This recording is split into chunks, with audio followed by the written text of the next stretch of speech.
Oi, gente. Meu nome é Leandro, mais conhecido como Leandro Maga. É com muita alegria e satisfação que eu estou aqui, né, apresentando esse programa que vai ao ar agora, primeiro episódio da podcast da Ginga Brasil. A gente estamos um pouco meio assim nervoso, que é o começo, né? Mas logo, logo as coisas vão ir no automático, né?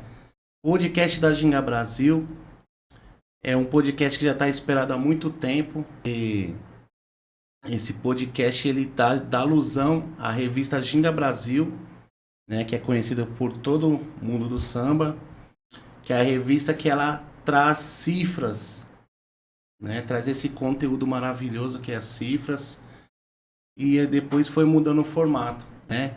Então eu só quero dar um pequeno spoiler assim do que foi e do que é a revista Ginga Brasil para o segmento do samba, do pagode. A revista Ginga Brasil ela começa ali nos anos 90, né? No ano 90, né? Gravado. E ela veio junto ali com a propagação do samba, aquele anos de ouro do samba, onde o samba começa a ganhar o seu espaço indo para as rádios, indo para a televisão. E dentro desse contexto tinha a revista Ginga Brasil em todas as bancas aqui, mais forte em São Paulo, mas para todo o Brasil. E hoje a gente inicia esse podcast e a nossa ideia é trazer também muitos convidados, entrevista, trabalhar com o público jovem também. Então você jovem aí que ainda não conhece a revista Ginga Brasil, certamente ali aquele pessoal que tocava na sua região, pessoal ali mais velho, pessoal contemporâneo ali vai te passar o que era e o que foi a revista Ginga Brasil no cenário do samba, aonde todos os cantores que tinham vontade de ter o seu trabalho reconhecido em uma rádio, uma televisão, dessa mesma maneira também tinha ali, né, a satisfação de um dia sair na revista Ginga Brasil. E começou assim com esse formato, né? E depois ela ganhou corpo uns formatos mais coloridos, mais, né, com entrevista. E hoje a gente estamos inaugurando esse podcast aqui, que é o episódio número 1. E eu quero apresentar desde já o nosso primeiro convidado, que é a mente pensante, e é o que teve a ideia mesmo, o criador desse grande projeto que se espalha por esses 34 anos, né, seu Zé? 34 anos. 34 anos de história, a revista Ginga Brasil, né? Oi, seu Zé, tudo bem? Tudo bom, Leandro? É muita satisfação e alegria, assim. Eu queria que o senhor falasse, assim, um pouco mais de como foi, assim, o início lá atrás, né? Eu tenho conhecimento do que o senhor, tudo que o senhor fez, mas assim como eu sou curioso de algumas questões, o público mais jovem, eu acho que também precisa saber um pouco mais, né? Eu quero pegar aqui, desde essa revista aqui, que foi a primeira, Pagodeiro número 0, você fez por 2 anos elas, né? Conta um pouquinho mais aí. Primeiro da revista Pagodeiros, a gente já toma já na sequência, assim. Eu vou falar assim da necessidade dessa edição, porque eu, assim, antes de fazer a revista, eu também toquei num grupo chamado Samba Chique, que a gente participou de um festival da Rádio Manchete, e a gente foi um dos 12 finalistas, e desse trabalho saiu um disco. E né? tudo isso em que ano era isso, Zé? Então, 1986. Em 86. Então, a primeira revista que eu lancei, que foi a Pagodeiros, foi em 1988. Então, era uma necessidade muito grande de cavaquinistas, porque, por exemplo, nesse grupo que eu toquei, a primeira vez que eu os conheci, eles estavam tocando no Belém, numa casa muito conceituada, e eles tocavam só com percussão e voz. Então, para vocês sentirem a necessidade, assim, de como era obter um cavaquinista para tocar num grupo. Então, era muito raro o cavaquinista. Então, eu vendo essa situação, essa necessidade, então foi quando me deram a ideia, né? Um amigo meu me deu a ideia de fazer uma revista para esse segmento que tinha um buraco muito grande. Inclusive, eu assisti alguns programas de internet, eu cheguei a ver o pessoal do Catinguelê falando que o Catinguelê era só batucada, o arte popular também era timbalada do pagode, né? Que ele até brincou. E nessa época aí, assim como eu também, muitas pessoas para tocar, para chegar até tinha que ser indo ali num rapaz, num conhecido da vila e não tinha esse conteúdo.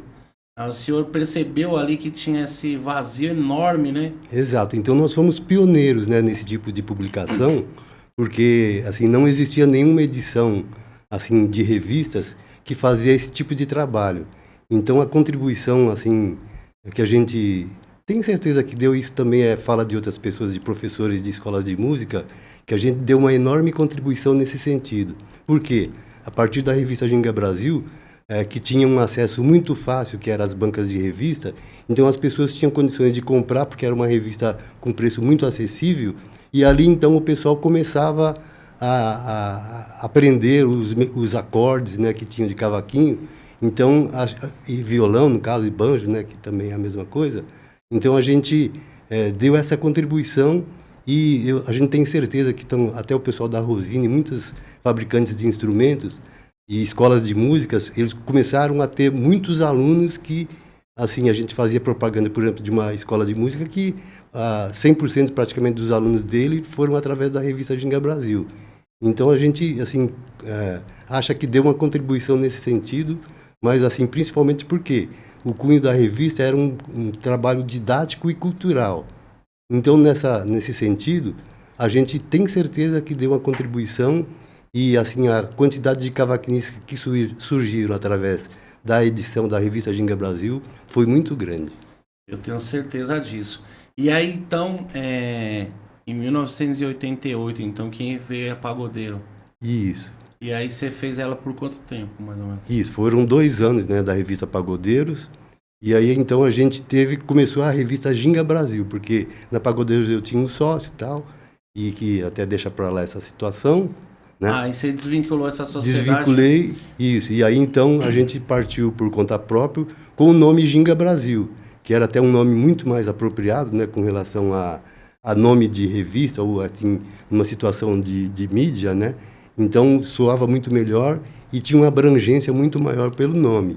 E, felizmente, esse nome, assim, vingou e o pessoal conhece bastante, né? O pessoal desde 1980, foi quando ela começou. Então, de 90 para cá que a gente pegou, como você já disse, um tempo bom para o samba, né?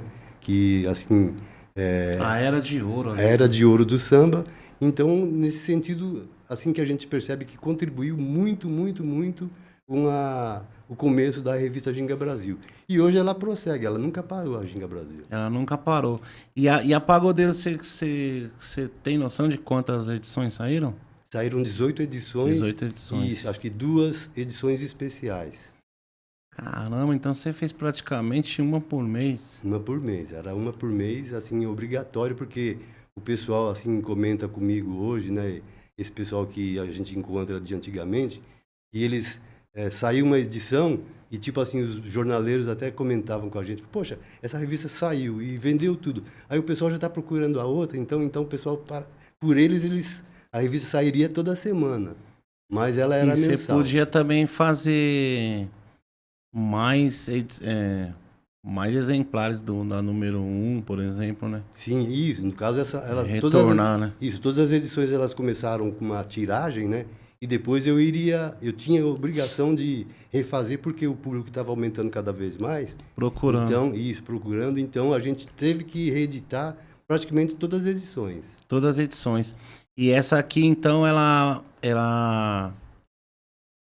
acabou ali... Acabou não, você passou ela pra Ginga Brasil, assim, com esse nome Ginga Brasil a partir de que ano? 1990. 90 então, certinho? 90 certinho. No começo de 90 foi quando a gente lançou a primeira edição da Ginga Brasil. E ali quando você... Assim, só para deixar bem claro aí pro público mais jovem, a importância dessa revista, porque até os grandes nomes do samba não tinham instrumento de corda, né? Sim, exatamente. Eles também beberam dessa fonte aqui. Em 90, quando o senhor começou a fazer essa edição da Ginga Brasil, Sim. né? Você já tinha a ideia de fazer anúncios assim, com entrevistas, ou você, depois que você veio puxar para essa outra vertente, esse leque? Isso, sempre todas as revistas, a partir da Ginga Brasil, a gente colocava na contracapa, né? Porque o formato inicial era essa que tinha esse símbolo aqui, né? Certo, a gente do chama negão. carinhosamente de negão, né? E aí, então, posteriormente, que já desde essa edição, tá vendo o verso? Certo. Era sempre um nome já, assim, de conhecido ou não, porque a revista Ginga Brasil tem essa característica de dar oportunidade para os grandes, mas também para quem começa, porque todo mundo tem que começar um dia para depois fazer sucesso. O senhor, então, já pensava assim em dar oportunidade para todo mundo, desde os grandes nomes até os nomes mais de vila, assim, falando assim de um pessoal mais, né? Não conhecido, né? Porque Não às vezes assim o conhecido. pessoal assim tinha um trabalho que naquela época assim a questão de gravação como é diferente de hoje, eles tinham muita dificuldade de fazer uma gravação num estúdio. Então, assim, dificilmente um grupo de bairro, né? Eles tinham a condição de um que já estava assim num caminho assim mais profissional. Então, assim, a gente lembra das dificuldades que eles passavam para a gente de conseguir gravar uma faixa, porque era muito caro. Não era acessível. Não era acessível. Então, quer dizer, mas eles, assim, tinha um grupo que tocavam toda semana, ou às vezes até durante a semana, 3, 4 shows, 3, 4 casas. Mas eles não tinham ainda a condição financeira de fazer uma boa gravação num bom estúdio. E depois também a própria divulgação, né, do trabalho deles. Então, era difícil para os grupos nesse sentido. E eu acho que nessa época ainda nem era CD, era disco, né? Era disco, era vinil, né? Era vinil. Tinha o lado B, né? Como o pessoal fala hoje, né? Lado A e lado B. E 12 faixas de cada lado. Então, o pessoal também tinha que ter repertório. Tinha que ter. E o senhor lembra, o senhor se recorda quando nessa época aí, quantas rádios tinha nesse segmento? Como que era? Falando assim, porque a revista Ginga Brasil, eu costumo frisar que ela não é só uma revista de cifras, né? Sim. Ela é também um veículo de mídia.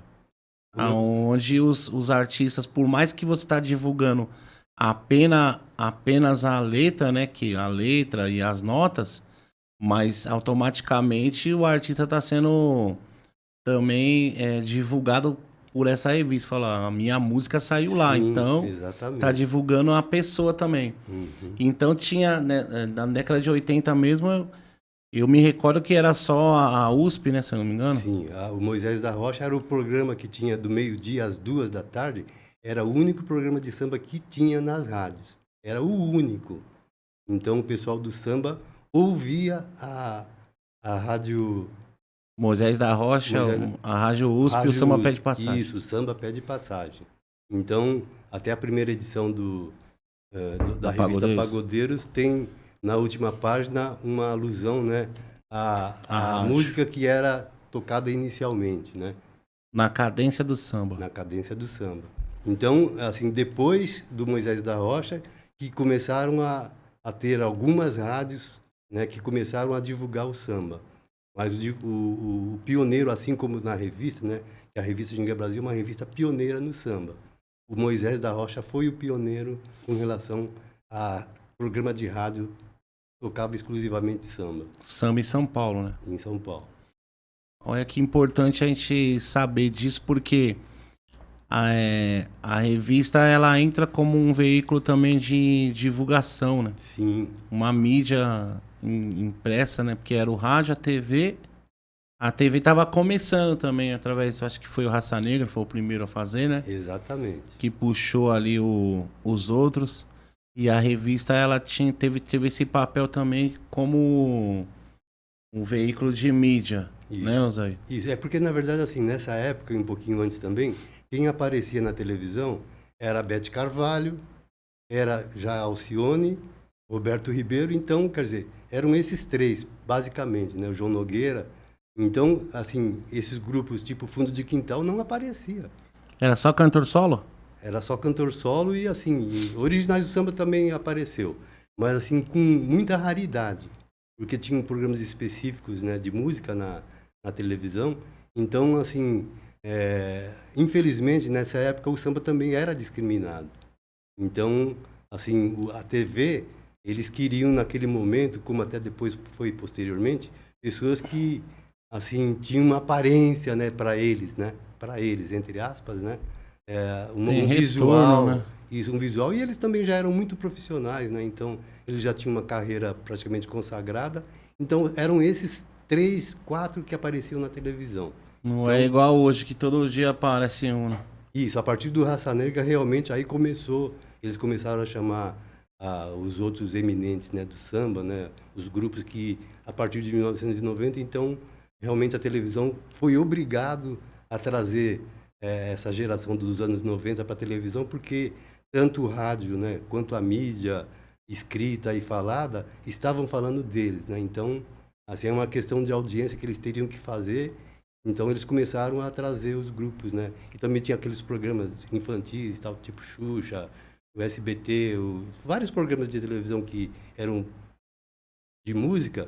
Então os grupos de samba começaram a aparecer nessa época, uma evidência boa. Em massa, né? Em Começou a aparecer em grande escala, né, Zé? Isso, exatamente. Zé, eu queria saber, e não só eu, como todo mundo, como que você teve contato assim com o primeiro artista que te procurou assim para ter um trabalho dele assim frisado na revista, que você percebeu que a revista já estava alcançando, já estava sendo um veículo assim principal, que já estava, como que eu posso te falar, que os grupos sentiram a importância de ter um trabalho assim dentro da revista. Certo. Então, o Samba Lá de Casa foi o primeiro grupo que assim, eu tinha uma amizade com o violonista, violão de 7 cordas deles, e assim, a gente já tinha participado como jurado de festivais de música, né? Então, eles foram os primeiros, né, que depois mudou para a Redenção. Mudou para o Grupo Redenção, o Vladimir, né? Isso, mas o Samba Lá de Casa, que é o primeiro grupo que, assim, na época de São Paulo, que os grupos de São Paulo faziam muito sucesso, que eram eles, o Arte Final, né? Eu me lembro esses dois que eram Em Arte Final, acho que Pé de Moleque, Grupo Sampa, né? Isso, que eram lá. Mas do começo seria o Samba Lá de Casa e o Arte Final, que foram os percussores, assim, do samba em São Paulo que chegaram até você primeiro. Isso, e que também tinha um trabalho já, assim, gravado que bonito, tocava nas né? rádios e tal, entendeu? E que pra época era os principais nomes, né, na Eram verdade. os principais né? nomes. Esses eram os dois primeiros que praticamente, assim, iniciaram, assim, uma divulgação em rádio com relação a trabalho de mídia, né? E desde a Ginga Brasil, você já conseguiu já ter todo o seu... a sua renda, o seu trabalho, você tinha outro tipo de trabalho e agregava? Sim, na verdade, assim, a minha formação é em pedagogia, né? Eu trabalhei na prefeitura como pedagogo e, assim, até assim, contando rapidamente, né, que foi uma pessoa que eles tinham uma dificuldade, por exemplo, assim, de defender um samba lá, por exemplo, na Nenê da Vila Matilde, então ele me chamou para o acompanhar. E eu, assim, eu tocava na época violão. Então eu aprendi a tocar cavaquinho para acompanhar essa pessoa que estava defendendo o samba na Nenê da Vila Matilde. Então a minha entrada no samba foi através dessa pessoa. Certo. Então, a partir daí, eu fui, assim, me aprofundando um pouquinho mais na questão do instrumento, né? E aí, assim, eu vi essa necessidade de fazer a revista. Quando você pôs a revista A Ginga Brasil para rodar, Sim. você já conseguiu viver só dessa renda? Sim, porque, assim, na época eu trabalhava na prefeitura e, assim... Você teve que fazer uma escolha. Isso, eu tive que, assim, eu não consegui conciliar. E porque a demanda era enorme. Exatamente. E a revista estava dando suporte de eu, assim, continuar, assim, no caso, assim, vivendo da revista, né? E eu fui obrigado a abandonar a prefeitura, né, como pedagogo, né? E porque a revista estava me, assim, consumindo um tempo que eu também, assim, uma coisa que a gente acho que sempre deve fazer é procurar uma profissão que goste do que está fazendo. Você já Então, tinha... para mim, assim... Tava ajudando as pessoas. Exatamente. Então, a gente além da contribuição, né, didático-cultural que a gente tinha através da revista, então eu também me realizava pessoalmente, entendeu? Porque a gente sabe que é difícil pra caramba viver de música. Mas nessa situação da revista, ela me deu uma condição de vida, de ter uma situação digna, entendeu? E eu vejo aqui, nas primeiras edições, era bem manual mesmo, aqui até de caneta, né? Sim, sim. Porque na época, assim, a gente não tinha, por exemplo, o que a gente tem de digital hoje, né? Que você vai, digita, teclado, tá? Depois, a partir de umas edições posteriores, que a gente começou a fazer tudo, assim... Aquelas máquinas antigas não fazia? Como que chamava? Então, as máquinas... De holografia, né? Então, isso. Só que, assim, a máquina, ela fazia dentro de um limite. E na hora de colocar a cifra, ela não fazia do jeito que eu precisava que fosse feito, você mas entendeu? teve que complementar, né? Então, a gente, nas primeiras, saíram realmente... A parte de cifra que eu colocava lá, os acordes, então saía manualmente. Mas de uma forma visível, né? Sim. Mas e a gráfica? Você já tinha externo ou você conseguiu, tipo, rodar isso já na sua casa? Como que foi? Isso, no começo eu te falei, né? O meu sócio, ele era impressor da revista. Ele é impressor. Ele não entendia nada de samba. Na Pagodeiros. Isso, mas ele era jornalista. Então, nesse sentido, ele eu agregou. aproveitei essa parte aí. Aí, assim, trabalhando com ele, aí eu tive que começar... Pegou conhecimento. Isso, contato com as gráficas e tal. E eu fui, assim, me envolvendo também nessa parte, né? E aí eu, assim, comecei a ter um domínio nesse sentido. É porque a gente pensa, né? Você teve que ser tudo lá. Você teve que cifrar as músicas e você teve que ter montar a revista, montar, né? Teve uma veia de empreendedor para poder conseguir rodar, ter essas tiragens, né? Sim. E aí na Ginga Brasil, aí chegou a Ginga Brasil, aí chegou o samba lá de casa e tudo mais, aí você já começou a ver que podia viver desse trabalho. Sim. E já começou realizar o seu sonho e já ajudando as pessoas e tendo também que administrar tudo isso, né? Sim, porque assim, a revista Ginga Brasil, é lógico, né? A primeira edição, que aliás foi a Pagodeiros, então desde a Pagodeiros eu senti que realmente a gente tinha potencial de conseguir uma quantidade de venda que iria, assim, estar de encontro do propósito da gente. Então, nesse sentido, a revista ela foi crescendo o número de leitores e tal. A gente atingiu um número assim muito bom.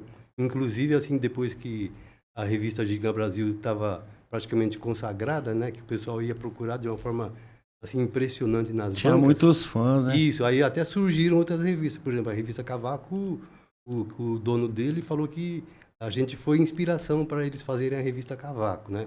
Que era uma revista mais de... Eu falei o nome, né? Mas, enfim, né? Tem que dar o nome aos bois também. Porque era uma revista mais de entrevista. E a gente, assim, se posicionava mais no sentido, assim, do aprendizado, né? Então, mas essa da revista aí, não te cortando em nada, mas veio muito depois. Sim. Bem depois e não tinha esse conteúdo. Era bem diferente. Se ele não falou que se inspirou em você, todo mundo já sabe que dentro dele ele... Uhum. E é muito legal isso porque também... essas outras revistas que surgiram, né? Também contribuiu com o segmento, Sim, né? Com certeza. Porque assim, a gente, pelo menos eu penso de uma forma que o segmento do samba e pagode, ele tem vários leques ali e tem lugar para todo mundo, né?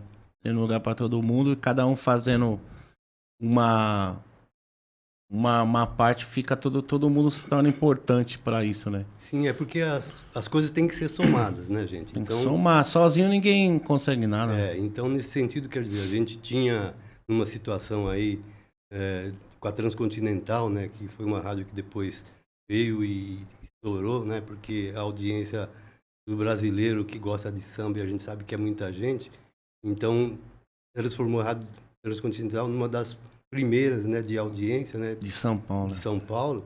Depois no Rio também aconteceu a mesma coisa, porque felizmente a Ginga Brasil depois ela foi pro Rio também e assim a gente vê um sucesso no Rio de Janeiro. A gente vê pessoas assim falando que realmente aprendeu com a Ginga Brasil, então a gente tem a satisfação de todo dia, assim, alguém agradecer, né, o trabalho que a gente fez, porque isso, assim, a Ginga Brasil, eles falam, são eles que falam que faz parte da história da vida deles, né? Então, Faz parte da história do samba em geral, né? então, mas é assim, a gente não vinha um pouquinho assim, é, sem se vangloriar, né, nessa situação de realmente contribuir com a cultura e exaltar o samba.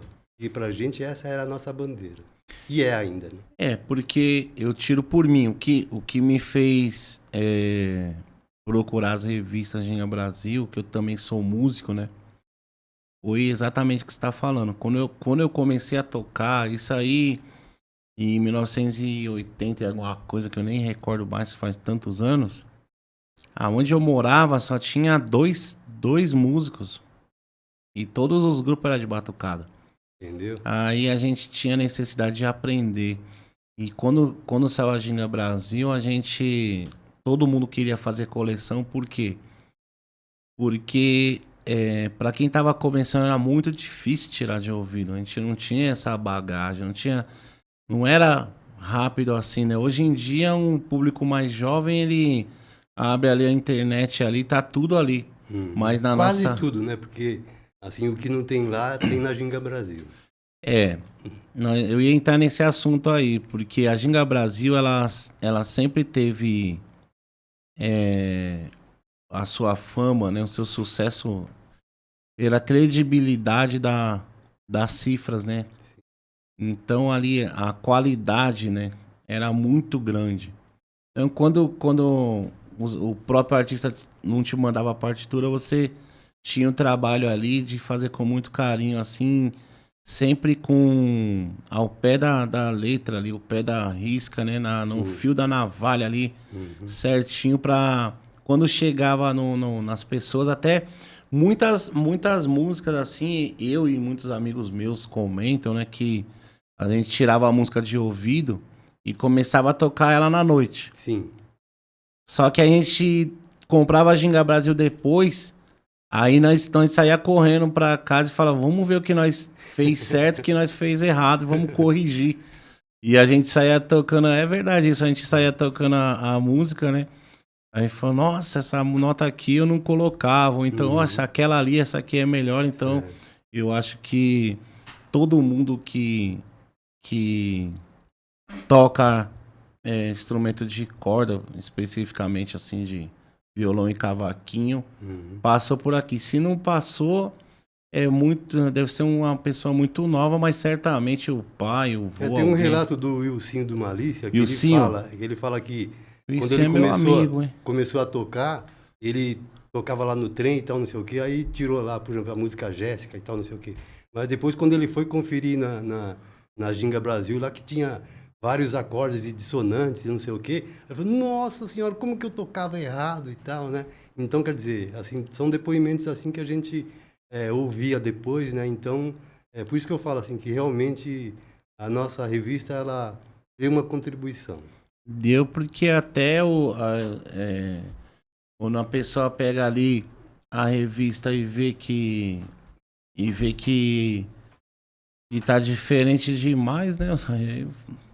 Caramba. É porque, veja só, assim, como a gente tinha assim, essa preocupação de fazer uma coisa bem feita, então eu não poderia fazer assim de forma mais simplificada. Então eu fazia em cima do original, porque assim a gente sabia que de repente músicos iniciantes, músicos médios e músicos profissionais, eles também iriam conferir, entendeu? Então a gente tinha que fazer um trabalho assim digno de que a pessoa, quando fosse executar a música num grupo pequeno, médio ou grande, de forma mais correta possível do original.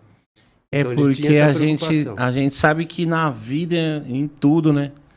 Tudo passa por um crivo de uma autocrítica, né? Aí até músicos conceituados iam pegar e falar, deixa eu ver se é assim mesmo, né? Então é aonde que a revista Ginga Brasil, ela tá acima da crítica, né? Que a gente costuma falar que a contribuição não só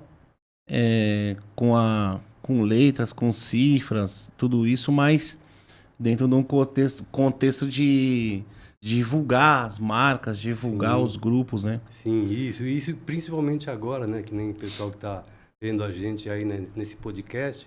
Daqui a pouco, assim, vai aparecer um telefone de contato aí para vocês entrarem em contato com a gente, porque a gente quer, assim, obter muitos convidados, entendeu? Fazendo o podcast da Ginga Brasil, e a gente quer ver você aqui. E isso aqui é só o primeiro de muitos. E já demorou pra gente fazer isso. A gente foi meio que resistente um pouco, né? Porque a gente somos da época do físico, né, Osório? Sim. E é gostoso você pegar na revista, você folhear ali, né? Eu falo por mim ainda, eu não consegui ainda me acostumar 100% com a era digital. Eu prefiro muitas vezes ali passar ali, parece que quando você escreve, quando você tá olhando, assim, você decora mais fácil. Né? Porque a questão assim didática, né, que a gente é pedagogo sabe disso, quando você escreve alguma coisa, que não adianta nada você pegar um livro e ler e tal, você tem que assim sublinhar alguma coisa e de preferência escrever aquela frase que você está lendo depois. Então, quando você escreve, você está trabalhando a mente no sentido de que essa situação vai para sua memória. Entendeu? Não adianta você ter no computador e tal. Decora mais fácil. Entendeu? Você tem que ter na sua mente, né? A sua mente que tem que gravar. Porque nós temos também, como computador, memória. Então tem que estar na sua memória, não na memória do computador. E é comum hoje, né? A gente ver os músicos tocando, olhando para o iPad, olhando para tablet, porque na nossa época tinha que decorar, porque já nem tinha isso. Né? Hoje, assim, na nossa época a gente tinha aqueles famosos cadernos que de repente a gente poderia levar ou não para determinado lugar, mas na maioria não. Você tinha que assim estar apto àquela situação, né, de música que estava tocando naquele momento e assim você saber o que vem, que nota que vem depois. Então, quer dizer, nesse sentido, mas quando você toca na noite, que nem eu tocava, a gente tinha que fazer ensaios, é lógico, né? Então a gente já tocava aquela música umas 60 vezes. Então depois ela vinha naturalmente. Né? Já vinha. Mas você tinha que executar muito. Intimidade com a música. Isso, tinha que executar várias vezes, muitas vezes, para você tocar direitinho. Osair, depois que você fez o Samba Lá de Casa, esses grupos de grande expressão que você viu que você podia ali estar vivendo desse trabalho, Sim. Né? Qual que foi o grupo assim que você fez que e você fala, nossa, agora eu me realizei porque essa marca é grande, esse grupo é grande, e que você acha que foi um divisor de águas na sua parte financeira? Você realmente viu que ali já era um sucesso, que ali já estava, seu nome já estava feito no segmento? A gente teve contato assim com vários grupos, né, que depois de um momento a gente trabalhou com uma pessoa que cuidava dessa parte de entrevistar, né? E nesse sentido a gente conseguiu assim todos esses grandes artistas, né? Todo mundo passou, né? Todo mundo passou, mas por exemplo o Exalta Samba, né, que a gente também Exalta Samba. Fora as edições numeradas, que hoje está na 254, a gente está fazendo a 254.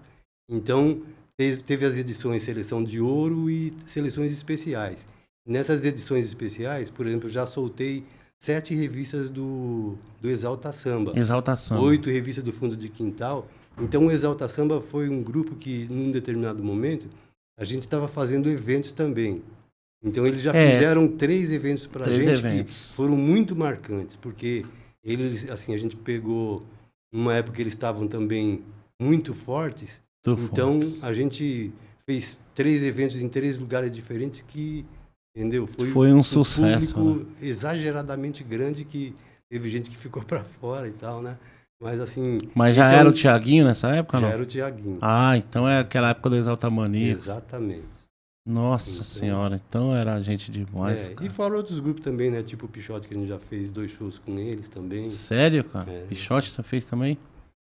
E então... assim, e por aí afora. E Sensação, por aí vai, né? E qual que foi assim... Porque deve ter. Você pegou aquela transição ali do cara ser pequeno e ficou grande. Tem algum artista que não tinha fama nenhuma e depois ele conseguiu despontar assim, nesse por meio exemplo, tempo? o Catinguelê é um exemplo, né? Que, Catinguelê. por exemplo, o Salgadinho, eu lembro que ele ligava pra gente lá, pra minha casa, e aí o pessoal primeiro atendia, né? Que era aqueles telefones grandão, né? Ô pai, o Salgadinho quer falar com você. Salgadinho? Aí o pessoal ria, né? Porque, por exemplo, o Almir Neto, o empresário dele chamava Jesus, né? Então tinha o coelho da Toca do Coelho, então o pessoal Sim. falava, ó, é o coelho, é o Jesus.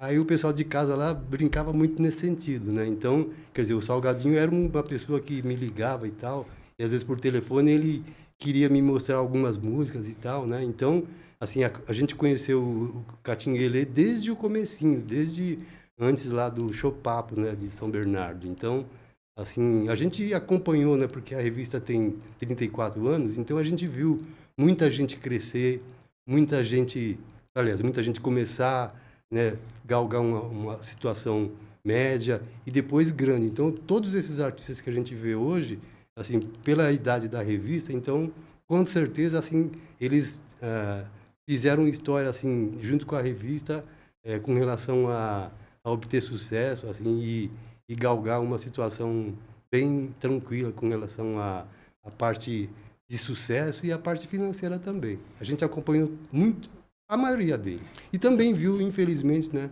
muita gente cair também. É verdade, o Salgadinho é um excelente músico, né? E o Catinguelê, né? O Catinguelê em geral, né? E... Eu conheci eles há pouco tempo, fiz um show agora com eles na Arena Corinthians lá. Eles são gente boa demais. E o Salgadinho, dentro desse universo aí de tocar, né? Ele também teve uns videoaulas e tal, mas bem depois que ele ficou famoso, ele chegou até a lançar também, né? De vídeo, né? Isso. O Biro do Cavaco, acho que ele foi o precursor, né? Nesse sentido, né? Não, então... o Biro é o Pelé. O Biro é um cara que, pra mim, assim... parte, né? Vamos falar dos outros, que o Biro, ele... Pra mim, na minha opinião, né? Acho que o Biro, Biro do Cavaco, pra mim, assim, em particular, tudo que ele agregou e tudo que ele agrega, assim, dentro disso, do universo do samba e pagode, até das coletâneas que ele promoveu, ajudando muita gente, até tem termos de tocar mesmo, né? Que ele é meio que colocado uma prateleira acima por mim. Sim. Ele fez parte, né, do Originais do Samba, né? Pouca gente sabe disso, né? É de Campinas, nasceu em Campinas e veio para São Paulo. A família toda se envolveu com música. Tem uma irmã, tem o irmão dele lá que é amigo da gente pra caramba, né? Vai estar aqui com a gente, viu? Sim, com certeza. E eu tive meu primeiro trabalho gravado numa coletânea do Biro do Cavaco. Ah, sim, eu lembro disso. 2002, cara. Isso daí já tem mais de 20 anos. Então, o Caveira era super amigo também da sensacional. gente. Então, a gente viu, né? Assim, o próprio Chiquinho que tá lá também. Né? Isso. E a gente viu também, né, a ascensão dos grupos, assim, nesse sentido de que o Samba Lá de Casa tinha um trabalho, assim, diferenciado depois dos anos 90, né? E a gente viu na situação, assim, de que característicos de grupos que, por exemplo, né, aquela batida lá do Leandro Learte, né? Cada um vem trazendo a sua cara. Isso, né? Mas assim, uma coisa marcante, eu lembro assim do Sem Compromisso, né? Que tinha o Ferrugem lá que fazia o cavaquinho lá, que vinha bem na cara e tal. Então, quer dizer, caracterizava os grupos, fora a questão da voz dos intérpretes, né? Então a gente viu realmente uma diversificação no samba, assim, que foi a questão da história, né? Então, por exemplo, assim, a referência maior é sempre o Fundo de Quintal. E a partir deles, né, que veio aquela formação, né, de 3 percussão e 3 cordas, né? E a gente viu um crescente depois, né, de pessoal usando outros recursos que, assim, não era tão peculiar no samba, mas que a gente viu que aconteceu a evolução, né?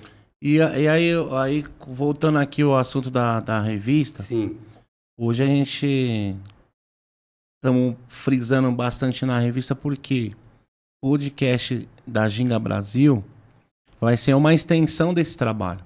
sim. A gente quer fazer assim,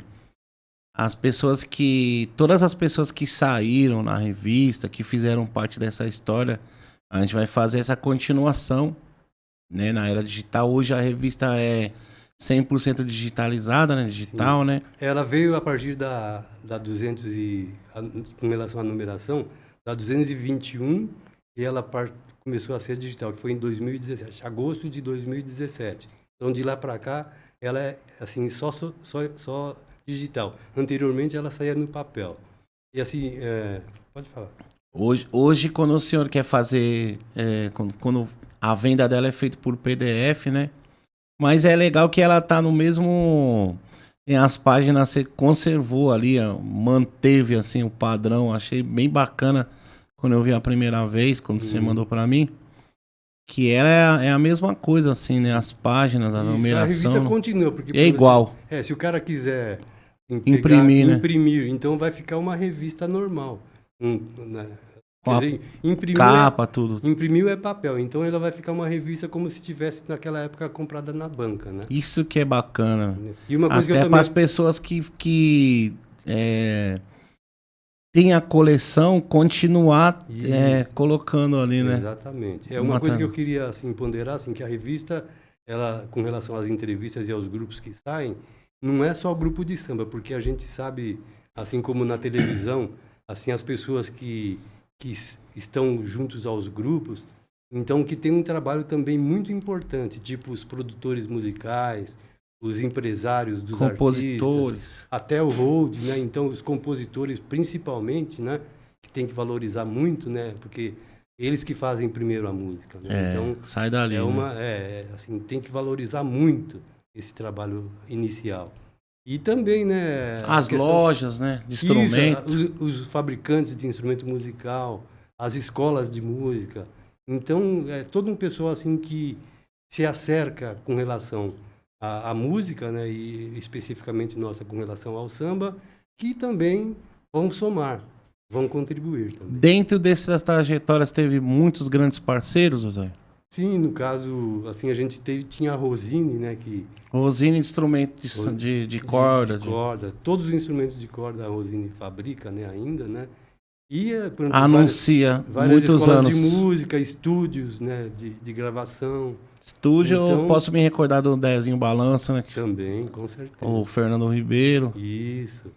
Quem mais dali? Escola de música? Que sim, José? Então, tem a Escola de Espaço da Cultura Musical do nosso amigo Wagner do Cavaco, que é um excelente professor e que, assim, em todos os exemplares, ele faz questão de que apareça lá o anúncio dele, porque, assim, foi uma coisa que para ele e para a gente também foi muito satisfatório, gratificante, né? Porque eu conheci um amigo, assim, de muito tempo, né? E um amigo sincero mesmo. Então, quer dizer, são coisas assim que a revista, assim como os artistas devem fazer, né? Tem que ter amizade, né? A gente tem que ter amizade, não inimizade. A união é sensacional, né? E você vê ele tendo como base na escola, assim, o teu conteúdo é uma satisfação muito grande, né, Zé?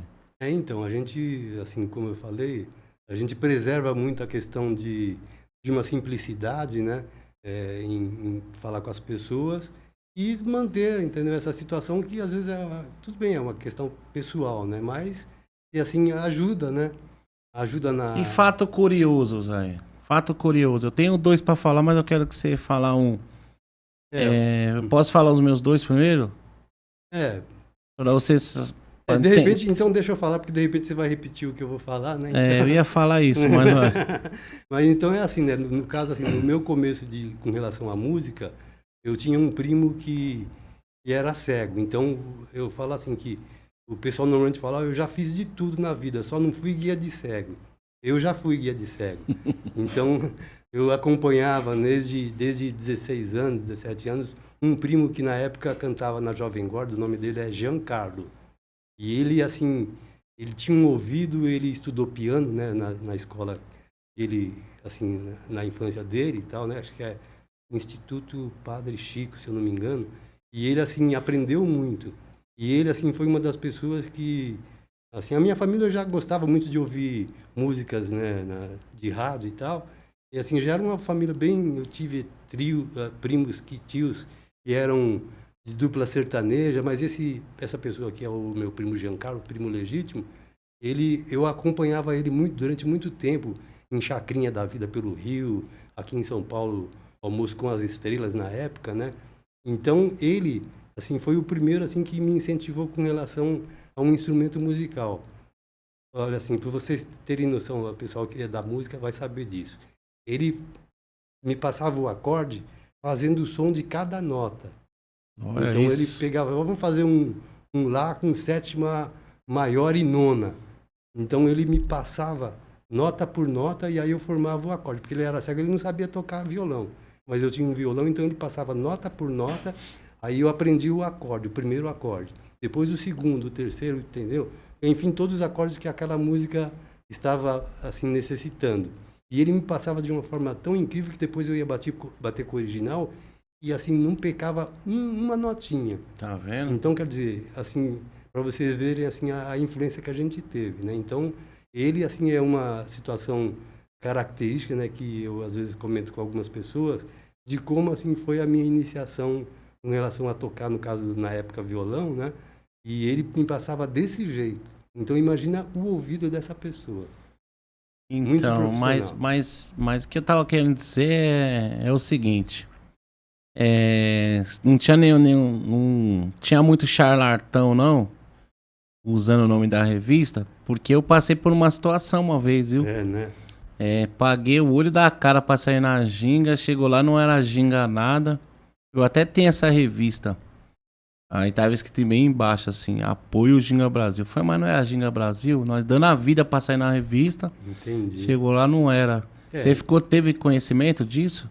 Então, depois me passaram, né? Porque, assim, um outro grupo que passou por essa situação, depois veio procurar a gente e, de forma, assim, bem democrática, né? Como a revista sempre foi, né? Então, a gente abriu espaço para esse grupo, por exemplo. Antes ele tinha um outro nome.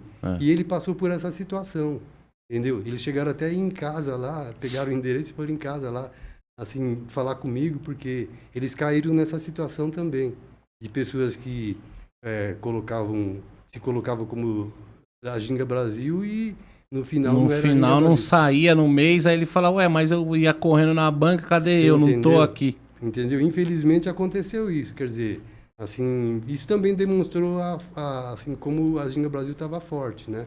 Quer dizer, até assim, revistas... Até fraude, época, né? Revista na época que era de uma forma bem simples, teve muita gente que xerocava a revista e depois colocava na banca, assim, para vender, né? Nossa. Então, aconteceu muito isso também no começo da revista, que ela tinha uma parte por dentro que era só preto e branco, então o pessoal fazia isso também.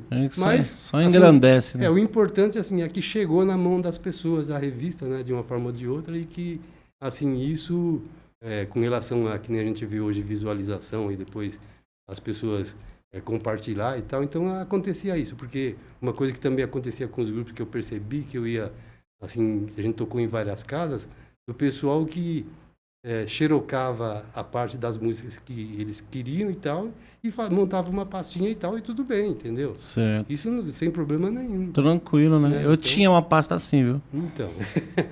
aí colocava, tirava as músicas assim e organizava por grupo. Sim, então. Mas o importante é que era legal, porque a gente via que era a cifra lá original e tal. Né? Não, a própria página da revista, né? Então, acontecia. Tirava o grampo assim, porque com muito passar de muitos anos, aí a gente tinha medo que estragar, né? Sim. De estragar. Entendi.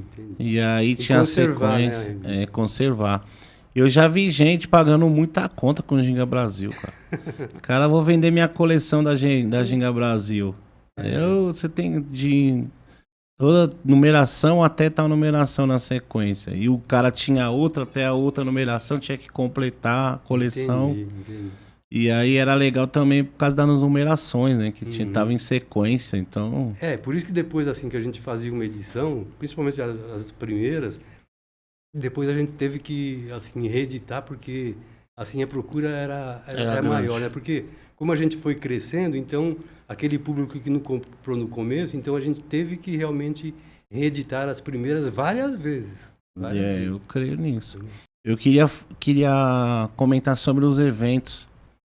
Desde sempre você faz os eventos? Como que funciona? Não, foi a partir da entrada dessa pessoa que eu te falei, que era o Matheus, e ele, assim, começou a ter essa função, né, na revista, porque realmente era muita coisa para mim, né? Eu conheci praticamente todos os artistas, mas a partir assim, de uma proposta que ele veio fazer para a gente, de pegar essa parte de colocar... É um representante, grupos, né? Isso, um representante na capa da revista e tal, né? Então a gente, assim, até deixou de lado essa questão de contato com os artistas, então ele passou a fazer esse trabalho para a gente. Então, aí nesse sentido que aconteceu, a gente, assim, ter fazer contato permutas com os grupos grandes e fazer permuta. Então, por isso que a gente fez, por exemplo, 3 ou 4 com Exalta Samba, vários com Sensação, com Pichote, enfim, com todos eles, né? Que ele fazia essa ponte. Isso, ele fazia essa ponte pra gente. E assim eu fiquei mais livre para, no caso, cifrar as músicas, né? Que, felizmente, assim... É muito trabalho, A né? Ginga Brasil, assim, ela é considerada... Assim, foi considerada sempre, né, a melhor revista de cifra do Brasil, né? Mas aí não precisa nem falar que todo mundo sabe. Assim, o trabalho que a gente estamos querendo fazer a partir de então é o quê? A gente pôr o artista na revista com as suas músicas, com toda a sua divulgação, trazer ele aqui, Sim, né, para ele contar o trabalho dele, divulgar o novo trabalho. Dentro desse universo da internet, a gente sabe que o importante também é você se inscrever no canal, ativar as notificações, porque vai ter muitos episódios e para que você saiba os próximos, né, Zé, que sim, vai vir, exato. dando um like, porque quando você dá você curte ali o conteúdo, o mecanismo ele entende que é importante, ele leva para pessoas, né? Sim. Então vai aumentando o alcance. Então isso é importante, que vocês possam nos ajudar nessa parte aí. Todo mundo fala isso, mas para você não custa nada, mas pra gente é muito importante. Sim. Essa revista é digitalizada atualmente. E vai pro mundo, né? Hoje E vai pro mundo. agora a amplitude é ainda maior. Sim. E todos os artistas que quiserem fazer parte, a gente vai deixar os contatos, né, Zé? Eu não sei quanto tempo... falta esse tempo aí, meu amigo. Então a gente tá entrando nas considerações finais, né? Nossa, então a gente não conseguiu falar tudo, mas o principal é a gente voltamos com os eventos. Podcast a gente vai abrir espaço para muitos artistas virem aqui. Inclusive a gente já recebemos muitas ligações de muitos artistas que querem vir participar. Sim. Praticamente de graça. Certo. É uma ajuda de custo. E que a gente faz questão que todo mundo que fez parte da história da revista, que saiu, né? Eu queria agradecer, assim, eu queria que o senhor agradecesse, Osair, as pessoas que o senhor acha que te ajudou. Eu vou citar um aqui que eu ia no escritório dele às vezes, que era o Fino Trato. Lembra que a gente ia lá, tal, que eles anunciavam ali, sempre ajudou a revista ajudou, mas é uma via de mão dupla, né? Sim. O Ronaldo Gabriel, que também é muito legal. Quem que você põe nessa lista aí? Eu vou, assim, para ser franco, assim, eu não vou citar nomes porque, de repente, a gente pode cometer injustiça, né? Mas no contexto então, geral, né? Então, porque, assim... muita verdade, gente, né? Muita gente. Todo o pessoal do samba, felizmente, assim, esse pessoal é amigo da gente, então seria injusto eu colocar 1 ou 2 nomes, né? Porque são todos. Tá entendeu? certo, é muita a gente. gente conseguiu essa agradar comunicação, tudo. agradar todo mundo. Então, a gente só tem a agradecer a todo o pessoal do samba, de imprensa, de empresários, artistas em geral, né? E as pessoas que, no caso, os leitores, principalmente, né? Da Ginga Brasil, que, no caso, assim, vão se tornar seguidores, né? Desse podcast, e a gente conta com esse apoio. É verdade. Convidando todos os empresários, as marcas, estamos procurando patrocinadores, né? A gente vai ainda tentar, a gente vai conseguir trazer todo esse patrocínio da revista para o nosso podcast e deixar tudo isso de uma maneira que a gente consiga levar né? Isso. Ao público de uma maneira legal. E que mais pra frente a gente tem um pensamento até de deixar essa revista gratuita. Sim. Tem um pensamento, vamos ver o que acontece, né? Daqui pra frente, né? E a gente tem o nosso site, fala um pouco do site. Isso. O Instagram é Revista Ginga Brasil Oficial, Isso. né? A Ginga Brasil também está no YouTube, né? Que a gente vai começar a postar esses vídeos aqui. Depois a gente vai começar a fazer a entrevista ao vivo. Tá. Então esses vídeos vai pro YouTube. E o site Que é www.revistagingabrasil.com. Facinho. Não tem BR? Não lembro. www.revistagingabrasil.com.br. É o tradicional, né? É o tradicional. E também, fora isso, a gente vai deixar nesse vídeo, a gente vai deixar os endereços todos. Isso, a gente vai, então, vocês vão ter aí os endereços.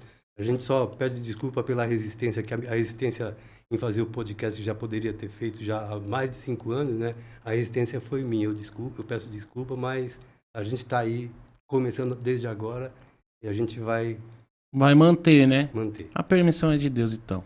A gente quer agradecer aqui o espaço, né? Que foi nos dado aqui. E dizer que a gente vai fazer quinzenal, né, Zé? Isso, exatamente. E em breve novidades. Inicialmente. Em breve novidades, seu Zé. Zé, muito obrigado pela oportunidade. Queria deixar frisado aqui que eu tenho muito orgulho de fazer parte dessa família. Não só da Ginga Brasil, como da sua família. Meus filhos que eu já tenho como meus irmãos. E todo mundo que contribui com esse conteúdo maravilhoso aqui, a Ginga Brasil. Isso, e vive o samba. Obrigado pela oportunidade. Valeu. Até a próxima. Até.